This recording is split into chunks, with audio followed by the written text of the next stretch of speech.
Excitement brews in Team Fortress 2. It's December once again. Oh, how time flew.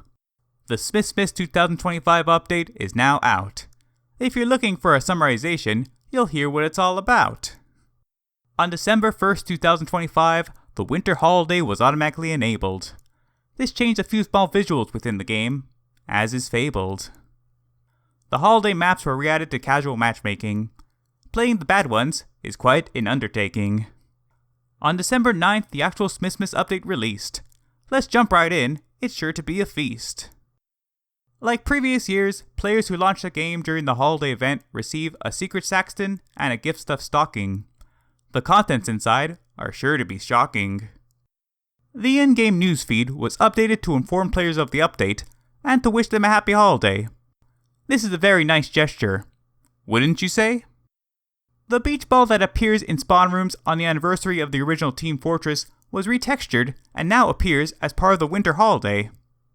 Pull out a gun, shoot it, and it'll roll away. A new cosmetic case was added to the game. It contains 23 new community-made cosmetics. It seems some are quite tame. The case has a chance to drop Festivizers as an added perk. If you're lucky, you'll get one, and it'll give you a smirk. The list of weapons Festivizers can be applied to was expanded. If you're looking to Festivize a specific weapon, you'll probably not end up empty-handed. 20 new community-made unusual effects, 11 for hats and 9 for taunts, were added in this update.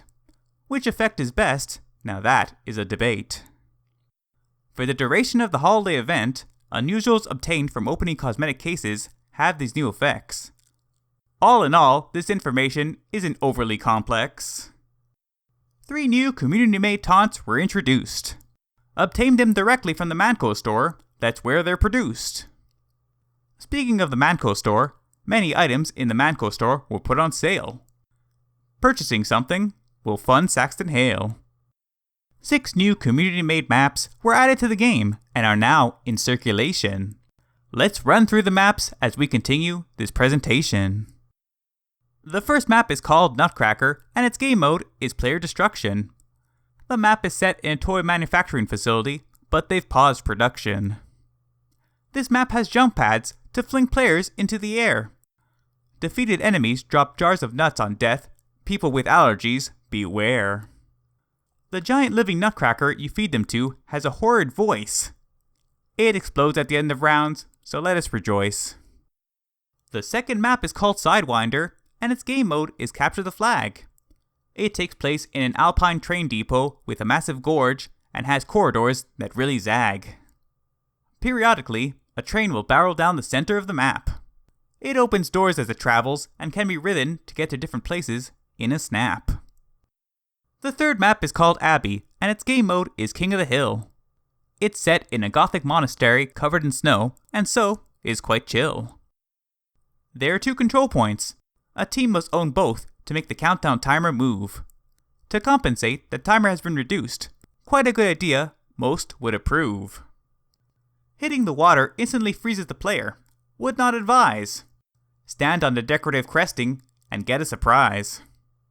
The file name starting with 2 King of the Hill is going to bug me forever. And to top it all off, doing that to the file name is not even clever. The fourth map is called Winter Ridge, and it's another King of the Hill.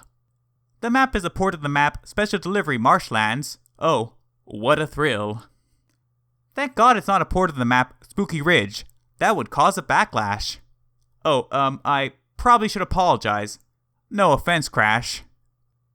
The map is set in some sort of miscellaneous industrial logging facility. The map hides a secret ability. Every time the control point is captured, there's a chance the map's fog becomes temporarily thick. This effect exists to simulate strong snowfall. It's a neat little trick. The fifth map is called Matterhorn, and its game mode is Payload Race. It's a single-stage map set in a hotel complex in a Swiss village, built into a cliff face. The payload carts are explosive kegs that match the map's beer festival aesthetic. The main gimmick of the map, about to be explained, is pretty frenetic. The end of the payload track works like a scale. Pushing one cart up the lift pushes the other unattended one back down and into a state of fail. This map has a nice painting of goats. It's quite goated. There's one final detail of the map that should be noted. Winning a round causes an avalanche to descend. It's a sight to be astonished by, no need to pretend. The final map is Gavle. It comes with a pronunciation guide. Here is a secret room. Let's see what's inside. This map is a hybrid. 2 game modes create a fusion. The first round is attack defend control point, the second is payload, and now there shouldn't be confusion. Gavle is set in a real-life Swedish city. Does the map faithfully portray it? If not, that's a pity. The payload cart is full of fireworks. Its location is adjustable. The blue team are trying to move it under a giant straw Yule goat that's very combustible. Do an internet search on Yule goat. This is actually a real thing, and it's genuinely pretty rad. It's often lit on fire, and it's glorious, but also sad. Legal disclaimer, do not burn down straw goats in real life.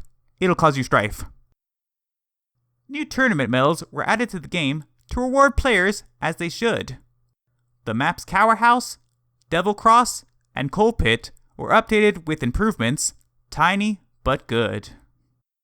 The update contains many GitHub community improvements, all listed very concise. The amount is an absolute mountain's worth, to be more precise. Many lines of code were changed, altered, and improved. Various bugs, exploits, and tiny errors were removed. Shout out to all the programmers out there working hard for the betterment of the game. Truly, they are the unsung heroes who seldom get the fame. One more thing to mention, there were changes to the localization files. Make a joke about these things and you'll get positive association smiles. Anyways, that's the Smissmas 2025 update summarized. Remember this next bit of information or you'll get surprised. The event ends on this date. If you're going to open cases, do it before then or you'll be late. To conclude, I'd like to say, Happy holidays, you are my superstar. Thanks for watching. Au revoir.